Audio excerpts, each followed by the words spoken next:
I paid for my sister's wedding only to be uninvited. When they toasted without me, the gift I sent turned their perfect night inside out. My name is Ben. I'm 32 years old, and I just did something so petty, so unbelievably over the top, that even I can't believe it. But you know what? I regret nothing. Because for the first time in my life, I finally made my family feel the humiliation they've been putting me through for years. See, I own a horse ranch. It's my pride and joy. I train competition horses, breed thoroughbreds, and teach rich kids how to ride. It pays well, better than most people think, but in my family's eyes I might as well be a farmhand rolling around in the mud. They've always been embarrassed by me. I'll never forget last Christmas. I had come straight from work, still in my jeans and boots, smelling like hay and leather. I walked into my parents' house carrying a bottle of whiskey for Dad and a wrapped present for my sister Claire. The second I stepped inside, Claire wrinkled her nose. "Oh my God, Ben," she groaned, taking a dramatic step back. "Did you seriously come here smelling like that?" I frowned. "Like what?" "Like barn," she said, waving a hand in front of her spores. "You couldn't at least shower first?" My mom chuckled awkwardly, giving me a once-over. "Sweetheart, we have guests. Maybe next time you can wear something a little cleaner." I looked down at myself. My clothes were worn but clean. My boots had some dust on them. Big deal. But to them, I wasn't presentable. I was the family embarrassment they'd whisper about at gatherings. Why can't he get a real job? Why does he always look like he just wrestled a cow? And yet, when Claire needed money for her wedding, suddenly I was useful. It started with a simple ask. Claire had purred, linking her arm through mine during a rare family dinner. "You know I love you, right?" I tensed. Claire only said I love you when she wanted something. She continued. "So, we're a tiny bit over budget for the wedding and I was thinking..." "No," I said flatly. She gasped. "I didn't even ask yet." I crossed my arms. "You want me to pay for something, don't you?" Claire pouted. "Come on, Benny. You're doing so well with that little horse thing of yours." "Little horse thing?" Mom sighed. "Ben, don't be difficult. You know how important this day is for Claire." Dad cleared his throat. "It's family, son. We all chip in when needed."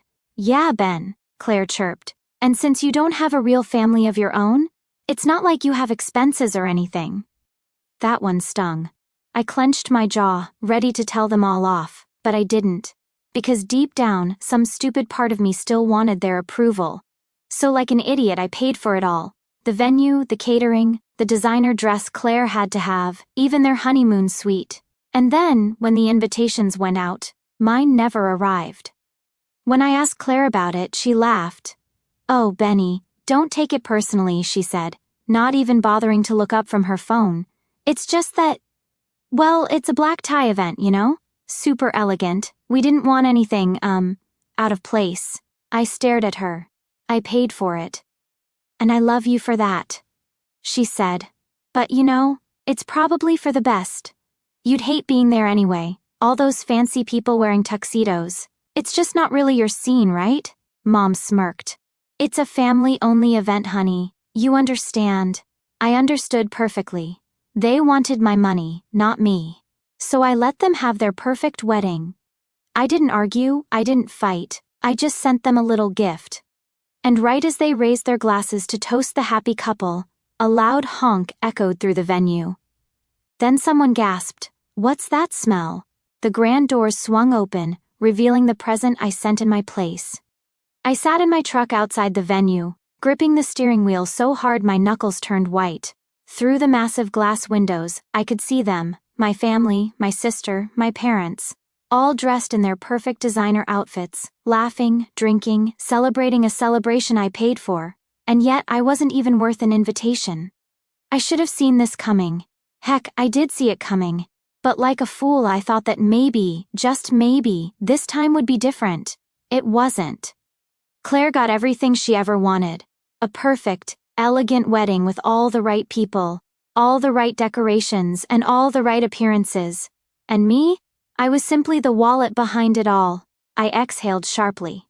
No, not this time. I wasn't just going to swallow it down and walk away, letting them humiliate me again. If they thought I was too dirty, too embarrassing to be seen at their wedding, then I'd make sure they never forgot me. I pulled out my phone and made the call. 15 minutes later, the side doors of the venue creaked open. At first no one noticed. The music was too loud, the chatter too constant. But then came the sound, hooves against tile. A slow, rhythmic clop, clop, clop. Heads turned. Conversation stopped. Someone near the entrance gasped, "What the?" And then the smell hit. It wasn't immediate, but it crept in. Earthy, strong, unmistakably barn-like. The kind of smell that clings to leather saddles and hay bales, something most of these people had never encountered outside of a petting zoo. A murmur spread through the crowd as the first horse stepped inside.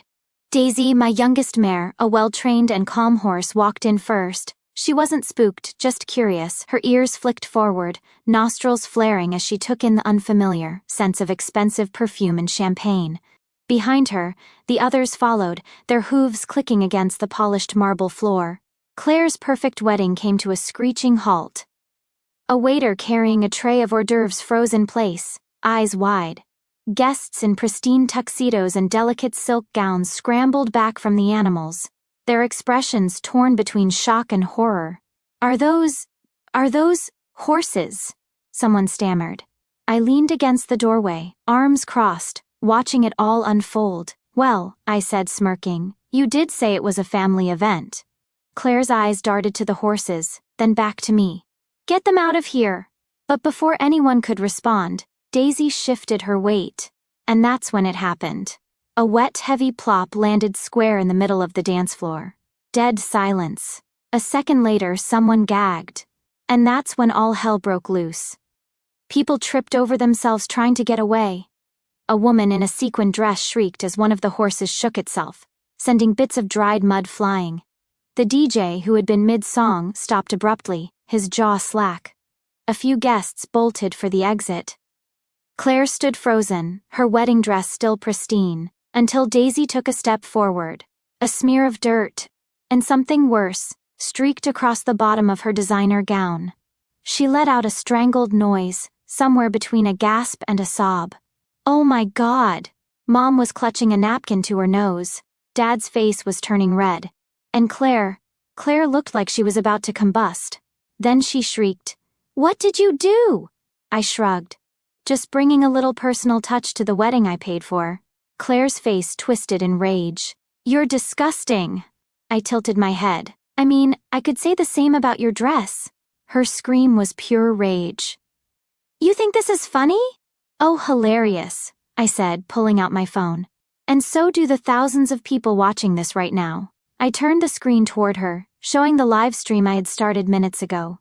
Her face drained of color. "No," she whispered. "Oh, yes." Hundreds of comments were already pouring in. "Is this real? Did that horse just shit on her dress? Bro is a legend. She deserved it." She lunged for my phone, but I stepped back. You wanted a high-class event, Claire. Guess what? You just went viral." My mother let out a strangled gasp. "Ben, turn it off!" I did not. Instead, I lifted my fingers to my lips and let out a sharp whistle. My horses turned. Then, like well-trained performers, they trotted straight out the doors, leaving behind absolute destruction, ruined gowns, shattered glasses, a bride standing in the middle of it all, her perfect, elegant night reduced to a complete disaster. I turned back to Claire, giving her my biggest, most satisfied grin. "Congrats on your wedding, sis," I said. "Hope it was everything you dreamed of." And with that, I walked out. I drove away from the venue. The scent of hay and leather still clung to my clothes. Even through the rolled-up windows, I could imagine the chaos I'd left behind. Claire screaming, my mom on the verge of fainting, Dad fuming, and the guests trying to escape without ruining their overpriced designer shoes. I should have felt guilty. I didn't. I parked my truck outside my ranch, stepped out, and inhaled the crisp night air. My horses were already back in their stalls, munching on hay, completely unaware that they had just caused the most memorable wedding disaster in our town's history. I was still chuckling to myself when my phone started blowing up. I ignored the first few calls. Then the text started rolling in. Mom, Ben, pick up the phone now. Dad, you've humiliated this family. Unbelievable. Claire, you're dead to me. Absolutely dead. Unknown number, dude. This is going viral. Are you seeing this? That last one made me pause. I opened the link and there it was. Claire's wedding was trending. A TikTok video captioned, "The most insane wedding disaster you'll ever see" was already at 200,000 views. I pressed play. The clip started right as Daisy made her grand contribution to the dance floor.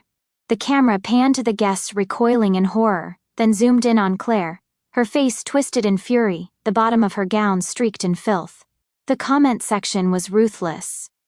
Best wedding entrance of all time, 10/10. Imagine being such an awful person that your own brother sends horses to your wedding instead of attending. She deserved it. I don't even know the full story, but I can tell. The way he just casually walked away at the end, iconic. I snorted. At least someone appreciated my work. But my amusement was short-lived, because at that moment my phone rang again. This time, I answered. What is wrong with you? Claire's voice nearly shattered my eardrum. Nice wedding, I said, smirking. Very elegant. You ruined everything, she shrieked. Do you have any idea what you just did? People were filming, Ben. Filming me. Oh, I know, I said. You're famous now. I could hear her breath hitch. You humiliated me in front of everyone. My guests, my in-laws, Dan's family. They think I'm a joke now. I scoffed. Claire, let's be real. They probably thought that long before today. A beat of silence. Then she let out a sound that was somewhere between a growl and a sob. Mom and Dad are furious. They want you to apologize. They want you to fix this. I laughed. Fix what? The fact that I wasn't good enough to be invited but more than good enough to pay for everything? Yeah, I think we're past the point of fixing things, Claire. You are so selfish, she spat. You think this is about the money? It's about family. But you wouldn't understand because you don't care about anyone but yourself. That made me pause. I gripped the phone tighter. You really want to talk about selfishness, Claire? Because last time I checked, I was the one who handed over thousands of dollars for your dream wedding. I was the one who got used. You don't get to pull the family card now. Not after treating me like dirt. You're unbelievable, she hissed. And you're entitled, I shot back. You and Mom and Dad. All of you. You think I owe you something just because we share DNA. Newsflash, Claire, family doesn't mean treating someone like garbage and expecting them to take it with a smile. Silence. For the first time ever, Claire didn't have a comeback. But then, a new voice entered the call. Ben, Dan, Claire's new husband, said, his voice low. I don't know what's going on between you and your family, but you need to understand something. That stunt you pulled, it didn't just embarrass Claire. It embarrassed me. It embarrassed my family. Oh no, I said, completely deadpan. Not your family. He exhaled sharply, clearly trying to keep his temper. This isn't funny. My parents are furious, he continued. They think I'm married into a family of lunatics now. My mother, she's already saying that maybe this marriage was a mistake. I raised an eyebrow. Well, that's awkward. Ben, Dan said, his voice tight. If you have any decency left, you'll make this right. I leaned back against my truck. And what exactly do you think making it right looks like? An apology, he said. A public apology. Claire's image is destroyed right now. Sponsors for her blog are already pulling out. This is serious. I actually laughed. You think I'm going to apologize? I asked. After the way she treated me? After the way all of them treated me? Dan's voice turned cold. You'll regret this, Ben. I smirked. I already regret paying for that wedding. But the horse stunt? That was worth every penny. And then, I hung up. For the next 2 days, my phone was a war zone. My parents tried calling nonstop. I ignored them. Claire sent me walls of texts alternating between furious and pathetic. I can't believe you did this to me. You ruined my reputation, Ben. Mom and Dad are devastated. Fix this. Fine, you win. I hope you're happy being alone. That last one almost got to me. Almost. But then on the third day, I got a text from an unexpected number. Dan, we need to talk. I think I made a mistake. I stared at it for a long moment, then grinning, I texted back. Trouble in paradise already? Dan. Just meet me, Ben. That's how, 2 hours later, I found myself sitting across from Dan at a small diner on the outskirts of town. He looked exhausted, dark circles under his eyes, jaw clenched, fingers tapping against the table like he was trying to hold something in. I sipped my coffee. So what's on your mind, brother-in-law? Dan exhaled sharply. This isn't funny, Ben. I raised an eyebrow. Oh, I think it is. He rubbed his temples. Look, I don't like you. You don't like me, that's fine, but I need to know why you did it. I set my coffee down. You mean why I sent a few perfectly well-behaved horses to a wedding I paid for when I wasn't even invited? Dan's eye twitched. You humiliated Claire. I tilted my head. And she didn't humiliate me? You do realize she and my parents deliberately cut me out right after I handed over thousands for that wedding. And then she laughed in my face about it? He didn't say anything. So I leaned forward. Tell me something, Dan. When Claire told you about what happened, did she ever mention the part where I was the one who paid for everything? Silence. I smirked. Didn't think so. Dan let out a slow breath. Look, I get that Claire can be difficult. I barked a laugh. Oh, you think? But you've put us in an impossible situation, he continued, ignoring me. My mother is furious. My father thinks I'm married into a family of lunatics. Claire's been crying nonstop for days, and now her sponsorship deals are gone. Brands don't want to work with her because of the way she was portrayed in those videos. I shrugged. Not my problem. Dan's fingers tightened around his coffee cup. Ben, I need you to fix this. I stared at him for a long moment, then slowly leaned back. Let me get this straight. You married Claire, the woman who treated me like dirt, cut me out of my own family, and used me like an open wallet. And now you, a guy I barely know, are sitting here telling me to fix her mess? Dan clenched his jaw. Yes. I laughed. That's adorable. His face darkened. You don't understand. If this doesn't get fixed, my marriage might not survive. I took a slow sip of my coffee, savoring the moment, then set the cup down and looked him dead in the eye. Sounds like a you problem, buddy. Dan cursed under his breath. Ben, please. I shook my head, still smirking. No. I think I'm going to sit back and watch this whole thing crash and burn. I stood up, threw a few bills on the table, and gave him a pat on the shoulder as I walked past. Good luck with Claire, I said. You're going to need it. And then I left. For the next week, things got worse for them. At least. Claire's social media meltdown didn't help her case. She tried to play the victim, posting long rants about how she'd been betrayed by her own family. But the internet didn't buy it. The top comment on her post, "Girl, you used your own brother for money and then uninvited him. You got exactly what you deserved. Her brand deal's gone. Her influencer status tanking. And the best part? Dan started liking comments that criticized her. I nearly choked on my drink when I saw it. Claire must have seen it too, because 2 days later I got a text from my mom. Mom, Ben, your sister is devastated. You need to come over and talk. I laughed out loud. No way was I walking into that trap. But I was curious, so just for fun I responded, "Oh, suddenly I'm family again?" Mom, stop being childish, we need to resolve this. Yeah, that wasn't happening. But then I got another text, from Dan. Dan, Ben, I moved out. I blinked at my screen. Oh, this just got interesting. Dan moved out. I stared at his text for a long time, my mind flipping through every possible reason.